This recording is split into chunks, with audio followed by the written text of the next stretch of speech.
Olá pessoal, beleza? Tudo bem? Vamos estudar um pouquinho aqui sobre os anti-inflamatórios não esteroidais. São medicamentos bastante utilizados em farmácias comunitárias, farmácia hospitalar, né? Ainda a maioria desses medicamentos são de venda livre, né? Apesar que precisa de uma grande cautela. A gente vai estudar aqui, a gente vai ver a importância da intervenção do farmacêutico, principalmente com os idosos. Eu vou fazer um vídeo diferente, né, onde eu vou estar palavreando aqui, mostrando para vocês. Eu vou falar, na verdade, mais do fluxograma e dos prostanoides, né? A gente vai aprender um pouquinho aqui como funciona de fato o mecanismo de ação dos anti-inflamatórios não esteroidais. E é um vídeo breve, porém o conteúdo ele vai ser bastante aproveitoso para vocês, com certeza. É o seguinte, os anti-inflamatórios não esteroidais, quando a gente tem um conhecimento dele, né, de forma rápida, a gente entende que é um medicamento que ele serve para qualquer tipo de inflamação. De imediato a gente tem essa ideia, né? Então, quando a pessoa tem uma dor na garganta, quando a pessoa ela tem uma febre, quando a pessoa ela tem uma dor no pé, uma dor na articulação, uma dor nervosa, aí a pessoa acha que o Voltaren, o diclofenaco de sódio, de potássio, ele vai resolver essa inflamação. Mas não é bem assim, né? A literatura, ela te mostra que o anti-inflamatório, ela diz assim, que o anti-inflamatório não esteroidal, eles têm como princípio inibir a ciclooxigenase, né? Consequentemente, ela vai deixar de produzir as prostanoides. É só que tem um detalhe. De fato, todos chegam com essa finalidade, mas os anti-inflamatórios não esteroidais, eles são classificados. Todos os medicamentos, de forma geral, eles precisam de uma classificação. E é justamente na classificação onde você consegue direcionar o medicamento para o problema, né, para a doença. Então, se a pessoa tem uma dor articular, uma dor na poplita, se a pessoa tem uma dor no antebraço, né, se a pessoa tem uma dor na axila, se a pessoa tem uma dor na planta do pé, então cada esse tipo de problema é um anti-inflamatório, é um tipo de anti-inflamatório. Mas Paulo, como é que a gente sabe disso? Bem, primeiramente, para a gente saber como isso vai funcionar, como de fato isso é direcionado, primeiro a gente tem que ter uma base, que a base é o que a gente vai estudar aqui agora, né? Que é como funciona a liberação, né, dessa questão a inflamação. O que acontece? Que é o mecanismo de ação dos medicamentos. A outra coisa é você estar presente das prescrições médicas, né, os pacientes que você atende e recebe na sua farmácia comunitária. Então, eles que irão trazer a informação para você. É como o médico faz. O que é que o médico faz? Ele tem o paciente, ele recebe o paciente, né?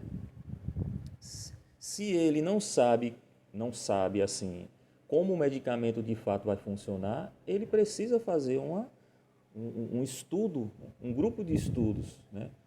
Uma epidemiologia, vamos dizer assim. A X paciente vai usar tal medicamento, outros pacientes vão usar tal medicamento. Com o tempo, ele sabe que aquele medicamento é direcionado para tal problema. Mas como a ciência, a medicina já está hiper mega avançado, nós estamos já hiper mega na frente de todos os processos, a gente está em 2025, então a gente hoje já sabe quais são os medicamentos que são direcionados para esse tipo de problema. através das receitas médicas que chegam na farmácia. Você pergunta ao paciente, o senhor está sentindo dor aonde? Aí ele vai falar, estou sentindo dor na planta do pé. Aí o médico passou aquele medicamento, aí você já aguarda aquela situação. Aí você vai estudar o medicamento individualizado e você de fato chega à conclusão que aquele medicamento é um medicamento que serve para aquele problema. A outra situação é você estar trabalhando na farmácia hospitalar e existe as prescrições eletrônicas onde você está acompanhando, né, que é a reconciliação medicamentosa que o farmacêutico faz. Então, se o ortopedista está prescrevendo aquele medicamento, você vai fazer a dispensação do medicamento. Se você não tem um conhecimento sobre o medicamento, você vai estudar o medicamento e chegar à conclusão que aquele medicamento é para aquele problema. É assim que você vai construindo o farmacêutico. O conhecimento dos anti-inflamatórios e direcionar o anti-inflamatório específico, ideal para cada problema. Beleza pura? Então a gente vai estudar aqui o fluxograma, né, dos anti-inflamatórios, o que é que acontece, qual a importância dos prostanoides no nosso organismo é uma outra coisa que a gente precisa saber, principalmente por conta dos idosos. Os idosos a gente precisa ter um cuidado maior. A gente sabe que os idosos eles usam medicamentos, a prescrição do idoso, ele às vezes tem acima de 5 medicamentos, né, chegando até 8 medicamentos. E dentre esses medicamentos existem anti-inflamatórios, ou não existe, e ele sentiu algum tipo de dor e precisa ser introduzido de anti-inflamatório. Então, tomar cuidado para não ter interação medicamentosa. E um outro detalhe em questão dos termos de Biores, né, que é uma sociedade geriátrica brasileira, que eles classificaram os medicamentos inapropriados para os idosos. Então, são vários medicamentos que são inapropriados para os idosos, e dentre esses medicamentos existem os AINES, que são os anti-inflamatórios não esteroidais, que a gente precisa ter uma cautela maior. Eu falo a gente porque o farmacêutico é o primeiro profissional, né, que tem o contato com o paciente relacionado ao medicamento.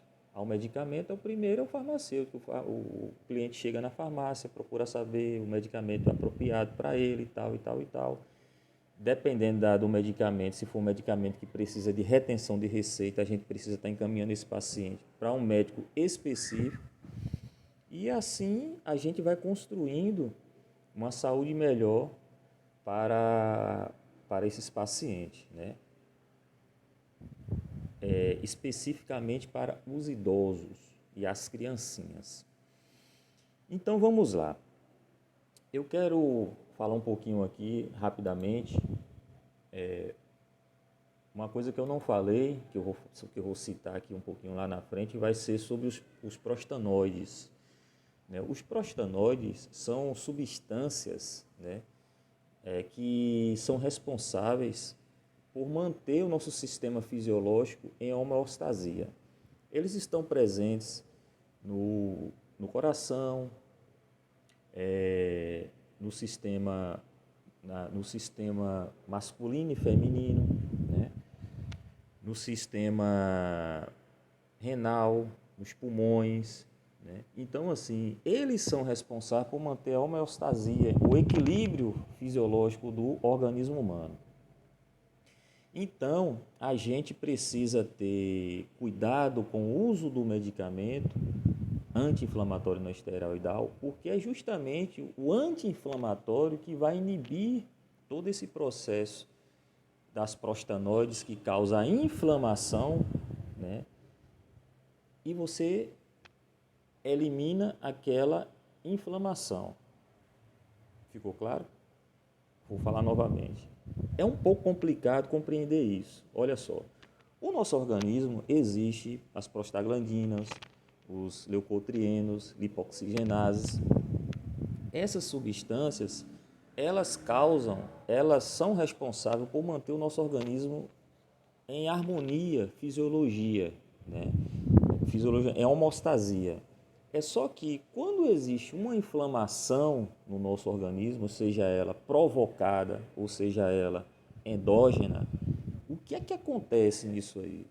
Essas prostaglandinas, tromboxanos e todos esses processos que eu acabei de falar, os prostanoides, eles causam o processo inflamatório. Qual é o processo inflamatório? É dor, é rubor, o edema, causa febre, né, conforme vai aumentando esse processo inflamatório. Então, você precisa tomar o anti-inflamatório para cessar esse processo inflamatório que é causado pela produção das prostaglandinas, tromboxanos, leucotrienos. Você entendeu? É só que quando você usa o anti-inflamatório, o nosso processo fisiológico de homeostasia, ele fica também comprometido. Por isso que o médico fala, o uso do anti-inflamatório, ele não pode ser indiscriminado, sabe? E tem um período certo de você utilizar o medicamento, e não aleatoriamente. Como os anti-inflamatórios são ainda de venda livre, por que eu falo ainda? Porque existem anti-inflamatórios que eles causam a toxicidade no nosso organismo, né? Depois a gente vai estudar sobre os medicamentos propriamente dito. E aí eu vou ficar falando, vou fazer o vídeo dessa forma que eu acho que fica mais gostoso, né? Como se estivesse trocando uma ideia com alguém, com uma pessoa. E esses medicamentos, eles causam toxicidade. Alguns causam e outros causam um problema nessa questão da homeostasia, né, da fisiologia. Então vamos lá. O que são anti-inflamatórios não esteroidais? Os anti-inflamatórios não esteroidais, eles atuam reduzindo ou bloqueando os processos bioquímicos que levam os sinais clássicos da inflamação, que é dor, calor, rubor, edema e perda da função, né? Existem diferentes classes, como eu falei, existem diferentes classes de anti-inflamatórios. Mas os principais são os anti-inflamatórios não esteroidais. E os corticoides, cada um com um mecanismo distinto. Eu não vou falar de corticoide agora, né? Que é o anti-inflamatório esteroidal. Anti-inflamatório não esteroidal é uma coisa, anti-inflamatório esteroidal é outra coisa, que são os corticoides. O nosso assunto aqui são os não esteroidais. Então, eles têm classes diferentes, eles precisam ser respeitados diante das suas classes. Entendeu? Vamos lá. Os AINES. Aí ele está falando aqui um exemplo: ibuprofeno, naproxeno, diclofenaco e aspirina. Você vê aqui, ó, ibuprofeno, naproxeno, diclofenaco e aspirina. Eu só citei 4. Cada um medicamento desse, ele tem um propósito para um determinado problema. Compreende? Então não é aleatório assim. E cada medicamento desse, ele pode acarretar uma toxicidade ou causar um distúrbio fisiológico no paciente quando ele é usado de forma indiscriminada, ou se o paciente é acima de 60 anos. Vamos lá. Mecanismo principal: inibição da enzima ciclooxigenase, que é a ciclooxigenase 1, ciclooxigenase 2 e também tem a ciclooxigenase 3, que é pouco falado, né? Então existe assim o processo indutivo, né? E o processo, esqueci a outra palavra. O indutivo é o COX-2, constitutivo é o COX-1. O que significa isso, Paulo? Constitutivo, ele é intrínseco, né? Ele é individual, ele é dele, ele é interno. O indutivo é algo que foi provocado, que provoca a inflamação. O COX, ele converte o ácido araquidônico em prostaglandinas e tromboxanos, que participam da inflamação, febre e da dor. Por isso que os anti-inflamatórios não esteroidais, eles têm como propriedades analgesia, passar dor, né? Antipirética, febre, inflamatória, a inflamação. Então, assim, a dor. Qual a classificação da dor? Existe uma classificação da dor. Do leve, do moderada, do alta. Até onde pode ser utilizado o anti-inflamatório? Até onde para cessar a dor? Existe uma classificação desses medicamentos. Essa classificação ela pode ser tanto tabelada, como na maioria das vezes é no hospital, ou como você faz a pergunta ao paciente, né? que é uma tabela de dor. De 0 a 10, você vai classificando. De 0 a 3 é uma dor leve, de 4 a 5 é a dor moderada e de 6 até 10 é uma dor alta, uma dor forte. Então, se passou de 6 a 10, então já não vai ser os anti-inflamatórios. Aí você vai ter que usar um analgésico mais potente. E a gente sabe que analgésico mais potente precisa de receita médica, precisa de o consentimento do médico, né? Não é aleatoriamente. Vamos lá. Os efeitos. Baixa a prostaglandina. Se vai baixar a prostaglandina, vai baixar o quê? A dor, a febre e o processo inflamatório. Porém, a inibição da COX-1 também reduz prostaglandinas protetoras do estômago e rim, risco de gastrite, úlceras e lesão renal. O que é que ele quer falar sobre isso aqui? O uso do anti-inflamatório, o estômago, né? O estômago a gente sabe que ele tem uma proteção, um muco que protege o estômago, né? Que ele forra o estômago, ele deixa o estômago protegido de processos inflamatórios, de bactérias, de coisas que venham a agravar, a trazer a uma doença, né? Que não passa, não como é que eu posso falar, meu Deus? Que não tem uma absorção, né, indesejada. Então, esse muco ele tem essa proteção. Tanto protege desses processos alimentícios que venha a ter uma toxicidade, que é o muco, quanto do suco gástrico. Então, o suco gástrico ele tem uma acidez, que ela precisa ter essa acidez. A acidez apropriada do suco gástrico é com probabilidade.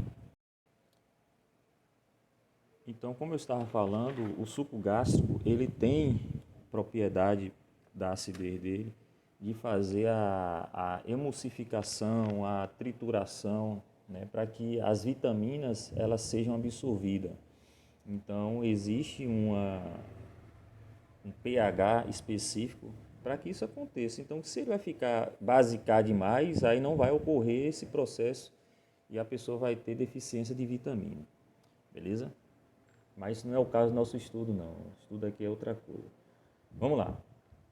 Inibidores seletivos da COX-2. Exemplo. Celecoxib. Causam menos irritação gástrica, mas podem aumentar risco cardiovascular. Há um tempo atrás, eu acredito que foi em 2018, 2019, não, 2017, 2016, 2017. Esse medicamento ele foi suspenso justamente por causa desse aqui, ó, aumento do risco cardiovascular. Mas hoje ele voltou a circular no mercado, porém, com receita médica, né? Ele é controlado hoje, então ele dá receita branca. É interessante vocês estudar depois ele aí, aprofundar nele, né? Fazer uma retrospectiva daquele período para compreender o assunto, daquele período foi antes da pandemia, 2016, 2017, para cá, Aí vocês irão ver o que foi que ele promoveu, né? A gravidade, o que foi que ele causou na sociedade. E aí tirou o medicamento de circulação, principalmente dos hospitais. Inclusive, tem hospitais que evitam ter esse medicamento, porque tem outros medicamentos, né? Então evita ter o medicamento para não comprometer um processo cardiológico. E é isso aí. Deixa eu ver aqui outra coisa. Em resumo, os AINES ele agem abaixo na cascata, bloqueando a COX e a produção de prostaglandinas. Sim. Isso aqui eu estou lendo a primeira vez aqui. Agora vamos para o fluxograma.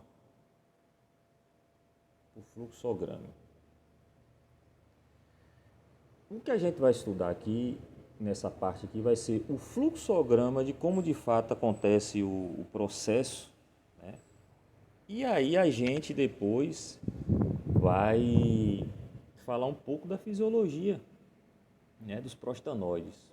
O que são prostanóides? Prostanóides é um grupo de moléculas lipídicas derivadas do ácido araquidônico, que atuam como mediadores em diversas funções fisiológicas e patológicas, incluindo inflamação, imunidade e hemostase vascular. Eles são compostos por prostaglandinas, tromboxanos e prostaciclinas, né? Foi o que eu falei. Os prostanoides eles são sintetizados, sintetizados a partir do ácido araquidônico. Então, se você inibe o ácido araquidônico deixa de sintetizar os prostanoides, não é? Um ácido gráfico essencial por meio da ação da enzima ciclooxigenase e outras enzimas específicas que são poucos faladas, né?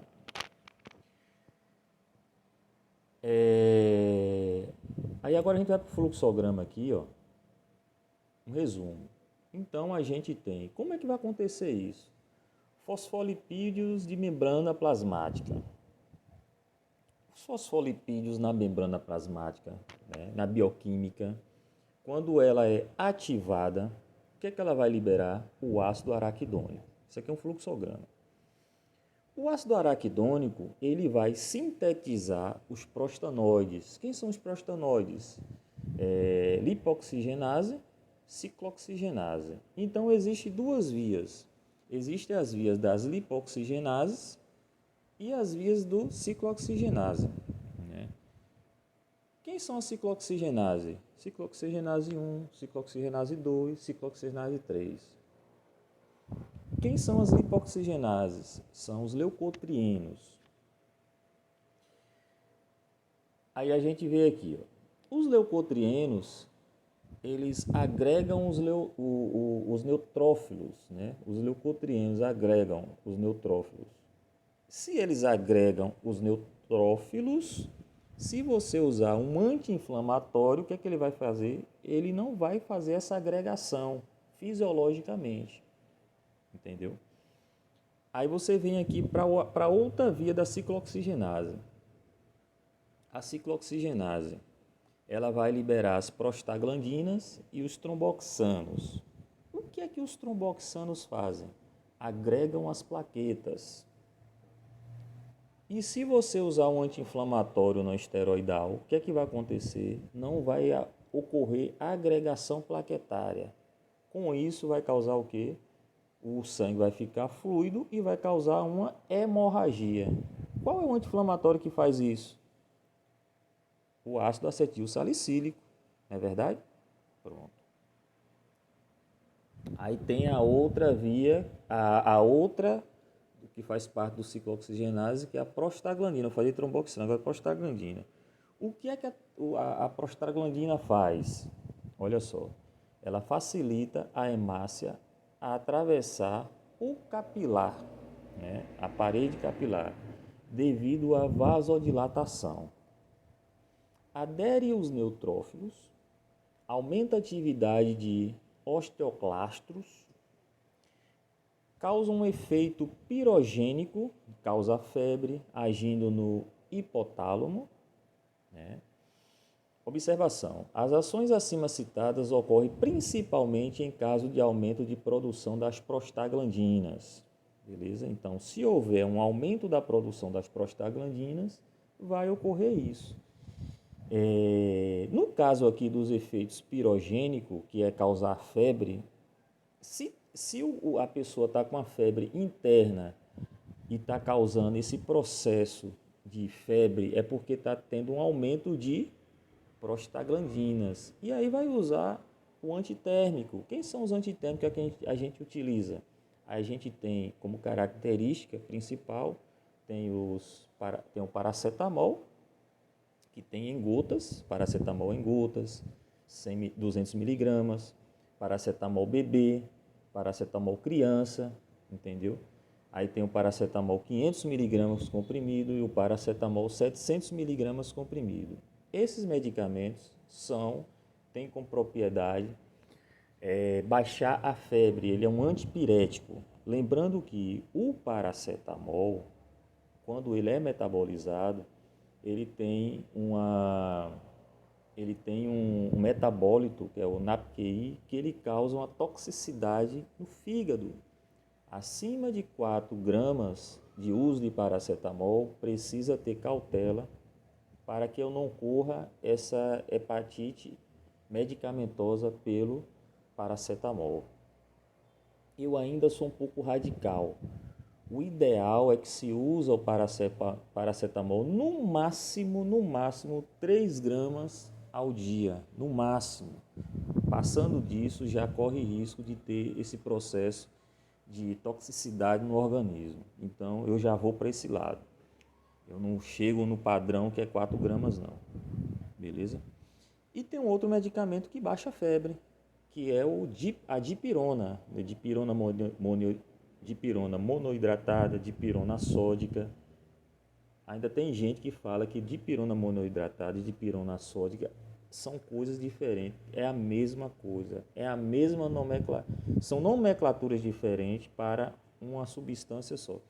Tem uma historinha aí que vocês podem pesquisar no Google. Por que mudou a dipirona sódica para a dipirona monoidratada? Tem uma historinha aí, vocês dão uma lida, que é interessante pesquisar isso. Agora, eu assisti uma vez uma palestra de um médico veterinário que ele indicava para os animais dipirona sódica, né? Segundo ele, diz que essa dipirona sódica, que inclusive tem até um cachorrinho na caixinha, na frente da caixa do medicamento, que ela é apropriada mais para o animal porque tem codimentos, né, diferentes, veículos diferentes ali da substância da dipirona, que faz que tem menos malefício para o animalzinho, né, o pet. Então isso é interessante. Mas, de modo geral, a dipirona sódica, a dipirona monoidratada é a mesma coisa, não tem mudança nenhuma, entendeu? Vamos lá. E aí, Paulo, a gente vai entrar agora aqui no processo fisiológico, né? Aí vamos lá. Existem duas formas de ciclooxigenase. É a COX-1 e a COX-2. A COX-2 corresponde à ciclooxigenase formada principalmente durante a inflamação, enquanto a COX-1 é formada fisiologicamente em grandes quantidades na mucosa gástrica, transformando o ácido araquidônico em prostaglandinas que protegem a mucosa gástrica. Então, como eu falei no início do vídeo, que existe a COX indutiva e a COX constitutiva, né? A constitutiva é a COX-1, porque ela é formada fisiologicamente. E a COX-2 ela é indutiva, né? que é formada durante um processo inflamatório. Paulo, explique-se melhor aí. Vou explicar. Veja bem, como eu falei, o nosso organismo ele tem prostanoides, né, que é a prostaglandinas, tromboxanos, leucotrienos, lipoxigenases. Então, essas enzimas, esse processo aí, essas palavrinhas que eu acabei de falar, elas precisam ser liberadas no organismo para ter uma proteção no organismo. Ou seja, se as prostaglandinas, como foi dito aqui, quando ela tem uma produção aumentada no organismo, ela vai causar algumas situações. Uma delas é aumentar, a pessoa vai ter uma febre interna, né? Então, essa febre interna, ela é uma proteção para o organismo, você entendeu? Ela vai proteger o seu organismo de um processo estranho que está acontecendo ali. Ele vai avisar, para a pessoa vai ser avisada. E aí ela vai usar o anti-inflamatório, que é para reduzir. E quando você reduz a febre, você deixa o seu sistema fisiológico em homeostasia. Você entendeu? Esse é o processo. Esse é o processo constitutivo, né? Porque a COX-1 ela está produzindo isso aí. Já o processo indutivo é quando a pessoa toma uma porrada, quando a pessoa tem uma contusão, quando a pessoa ela vai fazer uma cirurgia, né? Uma cirurgia, o anestesiologista ele já entra com um anti-inflamatório, ou antes da cirurgia, ou no transoperatório, ou pós a cirurgia, seja anti-inflamatório não esteroidal, seja um anti-inflamatório esteroidal, que é o corticoide. Mas eu não estou falando de corticoide aqui não, eu estou dando só um exemplo, beleza? O corticoide já é uma outra situação, que a gente vai conversar depois. Não é a ciclooxigenases não, é uma outra enzima, que é a fosfolipase A2, beleza pura? Então, esse é o processo que você precisa entender como funciona. Vamos lá. Então, eu falei aqui, vou ler novamente. A COX-2, ela corresponde à ciclooxigenase, formada principalmente durante a inflamação indutiva, né? Enquanto a COX-1 é formada fisiologicamente constitutiva em grandes quantidades na mucosa gástrica, transformando o ácido araquidônico em prostaglandinas, que protege a mucosa gástrica. Então, meu filho, se você usa um medicamento que ele não é específico, né, que ele não é específico para ciclooxigenase 1, e tem isso, Paulo? Tem. Por isso que você precisa estudar a classe dos anti-inflamatórios para saber qual o anti-inflamatório que ele é específico para COX-1 e que é específico para COX-2. Qual é o menos problemático? É o que é específico para COX-2. Né? O que não é específico, ele vai atingir a COX-1. E o que é que a COX-1 faz, meu filho? Ele vai fazer o quê? Ele vai inibir o processo fisiológico que está acontecendo lá. Então, a mucosa gástrica, que ela vai proteger de problemas gástricos, úlcera gástrica e tudo mais, você está inibindo. Por isso que aí a gente volta lá. Qual é a importância de estudar fisiologia? Por isso que a gente volta lá. Quais são a conclusão? A conclusão dos artigos, quando fala de anti-inflamatório não esteroidal, concluímos que os anti-inflamatórios não esteroidais têm como princípio a produção, a inibição da prostaglandina, causando uma úlcera gástrica. Né? Então, esse é o problema que acontece muito nos idosos. E a gente sabe que os idosos, né, ainda nesse período, como é que eu posso dizer, meu Deus?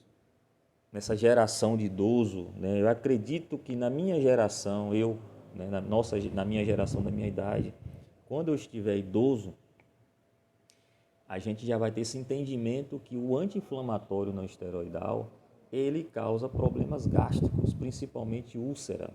Mas essa geração que existe hoje, eles não têm esse entendimento. Por que não tem esse entendimento? Por causa das propagandas. A propaganda, ela acaba induzindo o idoso, principalmente o idoso, a fazer compra do medicamento de uma forma tranquila, que o medicamento, ele de fato ele vai funcionar, porém ele não fala quais são os malefícios. E um dos malefícios é justamente esse processo aí, entendeu? E aí é onde entra o farmacêutico. O farmacêutico, né, ele tem como responsabilidade frear, na medida do possível, esse processo do uso indiscriminado do anti-inflamatório. Então, precisa conversar com o paciente, dialogar. Caso ele não queira entender, não queira compreender, né? Mas você fez a sua parte. Porque idoso tem isso. O idoso ainda tem aquela história de comprar o ético, o original, porque o genérico não presta, né? E a gente sabe que o ético é caro. E o caro vai comprometer na renda familiar do idoso, porém ele opta em comprar o ético. Aí eu falo para vocês um outro problema. A gente já está entrando na outra situação aqui. Eu falo para vocês um outro problema. O idoso, ele tem esse problema de achar que o ético é o que vai resolver o problema dele. Claro, vai resolver o problema. É só que existe o genérico e existe os similares, entendeu? Pergunta para o idoso qual é o nome da substância do medicamento, ele não sabe. Aí o que é que vai acontecer? Ele está em casa com o medicamento, você entendeu? Ele está lá na casa dele com o medicamento original, o ético de referência. E aí o vizinho diz assim: ô amigo, você precisa tomar um remédio bom para você é X. Aí ele diz um genérico, que é a substância. Ou similar, que também tem um nome comercial. E aí ele vai na farmácia e compra um remédio. Quando ele compra o remédio, ele compra justamente o remédio que ele está tomando em casa. E ele não sabe, ou seja, ele já está usando dois remédios iguais. Você entendeu a gravidade dessa geração de idosos? Então existem hoje literaturas que falam justamente isso, que 80% dos idosos são internados por conta de uso de medicamentos indiscriminado. Acaba complicando a saúde, né? A maquinaria, a fisiologia que o ser humano nós temos, ela acaba sendo ela vai degradando, vai se complicando, os órgãos fisiológicos eles vão se complicando por conta do uso excessivo do remédio, onde na verdade ele está usando duplicações de uma substância. O ético, que está na casa dele, que ele não sabe o nome da substância, ele sabe falar o nome comercial, né, o nome que passa na propaganda. E ele foi comprar o medicamento na farmácia, conforme o vizinho dele disse que para ele servia, para mim vai servir também, e leva. Ou seja, aí tem aquela toxicidade, daqui a pouco já está com problema no estômago, entendeu? Já está com refluxo gástrico, e aí uma série de problemas. Vamos lá. PAF. O PAF, fator de ativador das plaquetas. É um lipídio liberado indiretamente por muitas células inflamatórias, entendeu? Neutrófilos, macrófagos, eosinófilos, ativador por mastócitos e basófilos devido à interação com antígenos e por plaquetas após a estimulação com a trombina. Sendo mediador em muitos tipos de inflamação, principalmente na resposta brônquica hiperreativa e na fase tardia da asma, provoca a vasodilatação, aumento da permeabilidade vascular. Ativação e agregação das plaquetas provoca mudança na forma e na liberação de grânulos das plaquetas. Eu falo devagarinho assim, pausado, que é para entender, né? Entender, para acompanhar o raciocínio e tal. Então ele está falando aqui que o fator de ativador das plaquetas, ele é um lipídio liberado indiretamente por muitas células inflamatórias. Fator ativador das plaquetas. Ele é liberado indiretamente por muitas células inflamatórias. Quem são essas células? Neutrófilos, macrófagos, eosinófilos ativadores, por mastócitos e basófilos, devido à interação com antígenos. Teve interação com antígenos, ele vai fazer a liberação. Beleza? Vamos lá. O PAF ele é considerado quimiotático para leucócitos, porque atrai principalmente os eosinófilos para o local da inflamação, além de provocar espasmo na musculatura lisa dos brônquios. Então, todos os derivados do ácido araquidônico são também denominados de eicosanoides. O termo eicosa é derivado do grego eikosa, significa 20, e eido significa forma, referindo-se aos 20 átomos de carbono existentes no ácido araquidônico. O ácido araquidônico ele tem este nome porque ele foi inicialmente conhecido como derivado ácido do amendoim. As prostaglandinas, que é um prostanoide, ele tem esse nome devido ser identificado inicialmente na próstata, onde se acreditava que fosse produzida e estocada na vesícula seminal. Posteriormente, foi constatada que a prostaglandina ela corresponde a um grupo de compostos produzidos em muitos tecidos do corpo humano, sendo derivados dos fosfolipídios da membrana plasmática de diferentes células. Alguns autores usam o termo prostanoides referindo-se às prostaglandinas e os tromboxanos, que foi assim que eu aprendi até. Mas quando você fala prostanoides, né, se você pegar uma literatura, se pronunciar prostanoides e deixar de falar prostaglandinas e tromboxanos, aí a pessoa fica um pouco perdida. Até porque a prostaglandina, ela entra num processo, né, que eu falei até lá, que a prostaglandina, quando ela é aumentada, ela vai causar o quê? Febre. E os prostanoides, ele causa uma agregação plaquetária. E se você usa um anti-inflamatório, vai causar o quê? O sangue vai ficar fluido e vai causar hemorragia. Beleza? A maioria dos AINES, ele bloqueia a produção de todas as prostaglandinas, incluindo as produzidas na mucosa gástrica. Cadê, meu Deus? Predispondo a gastrite, que é a constitutiva, né? Que é a COX-1. Entre as diferentes formas de prostaglandinas, citamos, por exemplo, prostaglandinas PGE2. Outra coisa. Quando você estiver estudando com o livro, vai acontecer isso aí. Entendeu? Agora você assistindo esse vídeo, vai desmistificar e vocês vão entender o porquê desse PGE2, PGE1, aí, pô, que agonia é PGE-alfa.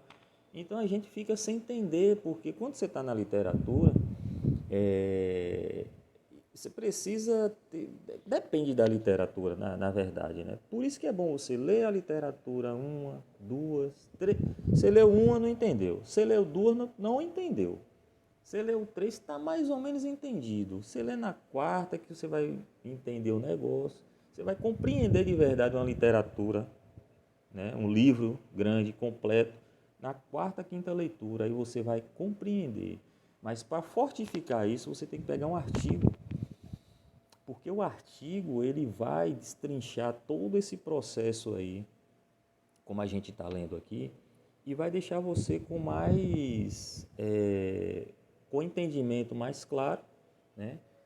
E, consequentemente, podendo passar informação para outra pessoa. Porque, em algum momento, você vai precisar explicar para alguém. E chegou a hora de você explicar, né? Vamos que vamos. Eu vou ler aqui, ó. Existem diferentes formas de prostaglandinas. A prostaglandina não é uma só. Existem formas diferentes. Vamos lá. PGE2, que aumenta a secreção do muco gástrico, inibe a secreção do ácido gástrico, tem maior ação pirogênica, provoca febre, provoca a contração do útero gravídico e é utilizado em obstetrícia para interromper a gravidez. Vamos lá, vamos entender.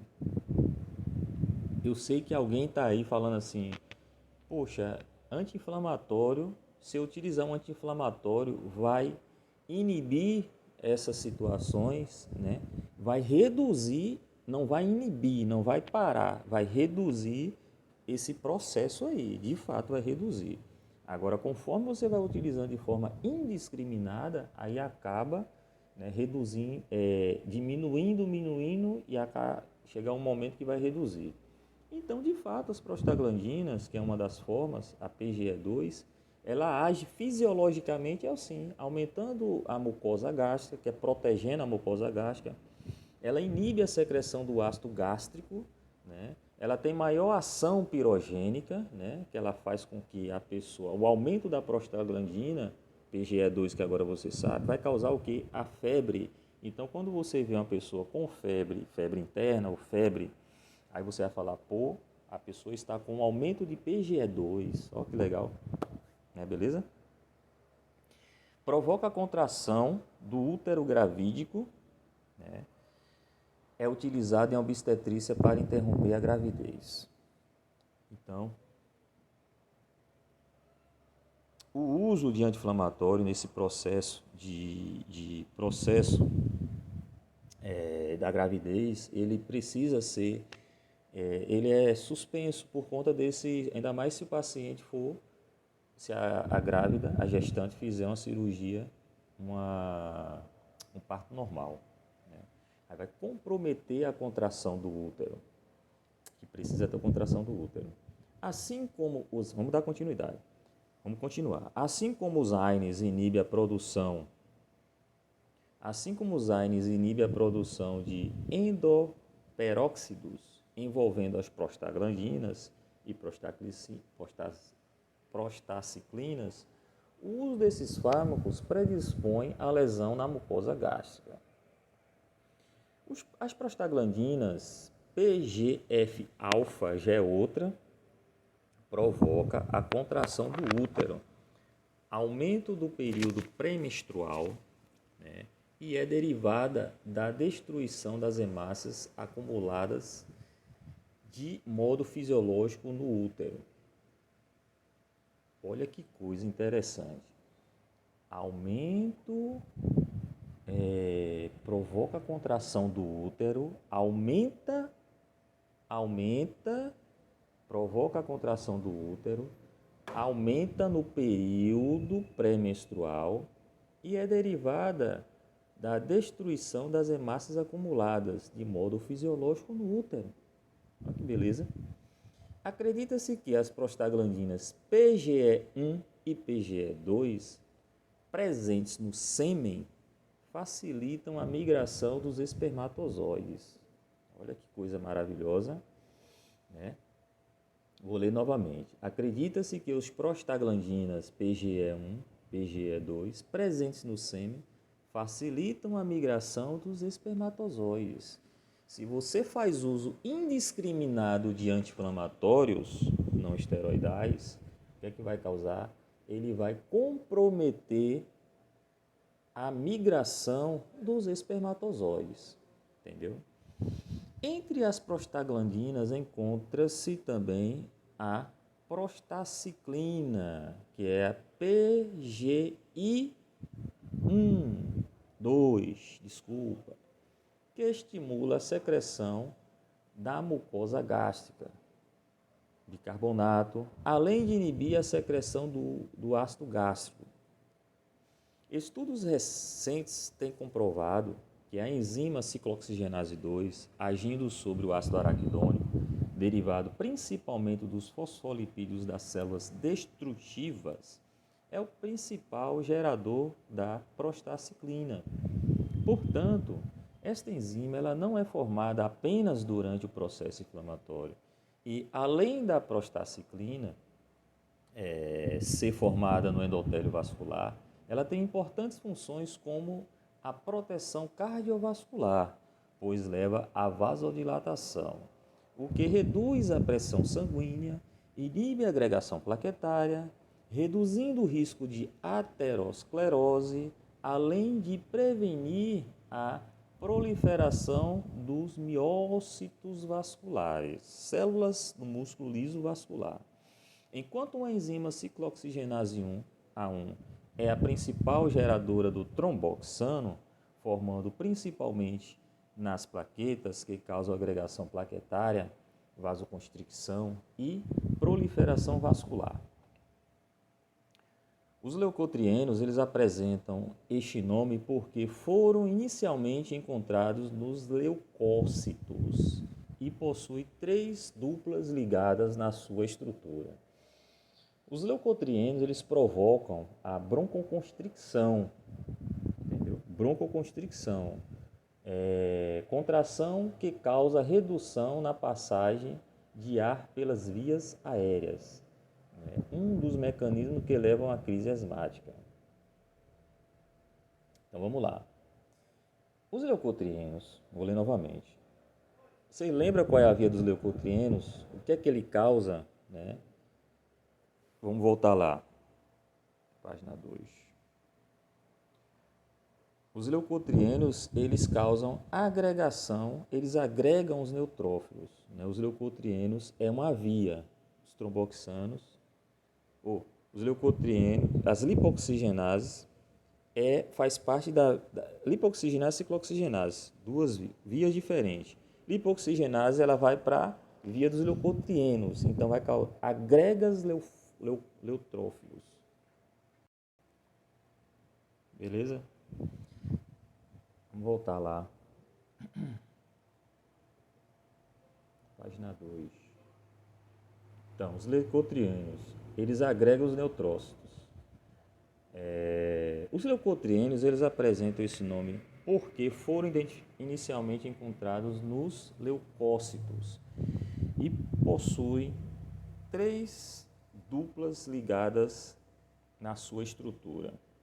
Os leucotrienos, eles provocam a broncoconstricção, contração que causa a redução da passagem pelas vias aéreas, um dos mecanismos que levam à crise asmática. Vai causar isso. Fala em crise asmática, o AS,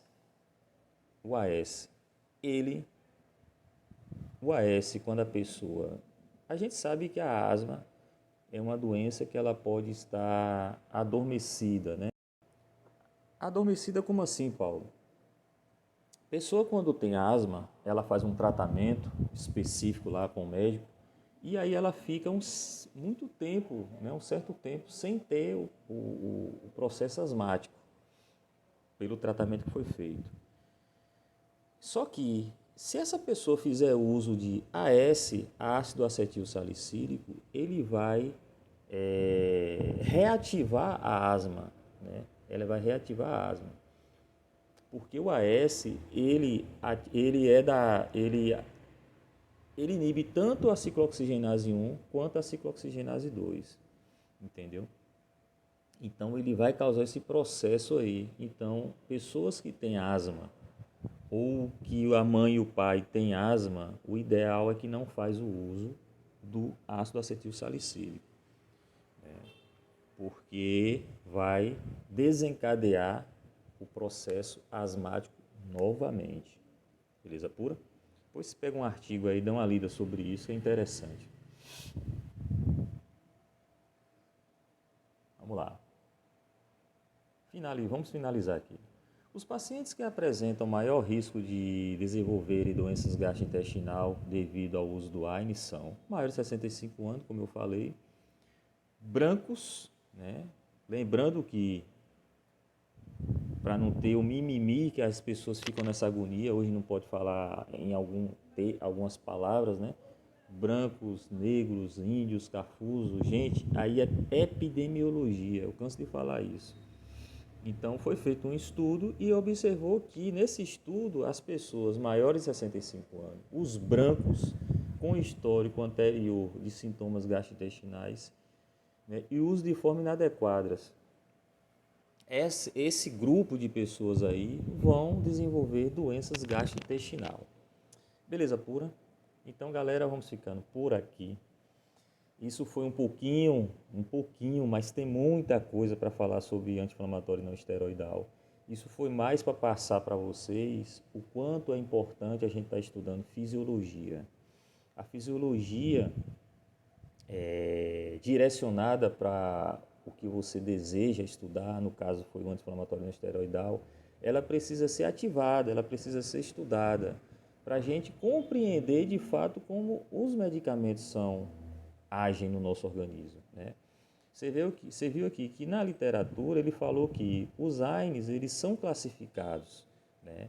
Além da classificação, o AINES e o corticoide, existe uma classificação dentro dela, né? Existe a classificação dos anti-inflamatórios não esteroidais, que é o próximo vídeo, que a gente vai falar sobre isso. E, aliás, não, aí vai ser o quarto vídeo, na verdade. Aí agora a gente vai fazer um vídeo sobre, esse é o primeiro vídeo. A gente vai falar sobre as propriedades, né? Os anti-inflamatórios, quem são eles. Vai falar um pouquinho novamente sobre sobre o mecanismo de ação, mas isso vai ser através da literatura, vai ser o Hank Dillon, né? Sim, como eu estava falando, a classificação ela é importantíssima você ter em mente, porque é diante disso que você vai fazer o encaminhamento correto do medicamento, entendeu? Quem gostou do vídeo, curte aí, vamos hypar esse vídeo, siga o canal Farmacologia no Alvo, que é um canal feito com bastante carinho e amor, né, diretamente de uma farmácia comunitária, de um campo de estudo, né? Então, o objetivo aqui é só deixar a informação clara e objetiva e o natural, o máximo natural possível. Beleza pura? Sucesso!